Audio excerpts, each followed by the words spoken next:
জায়গাটা সম্পূর্ণ খালি করে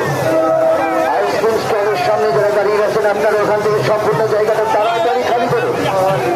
অনুসন্ধান কেন্দ্রের সামনে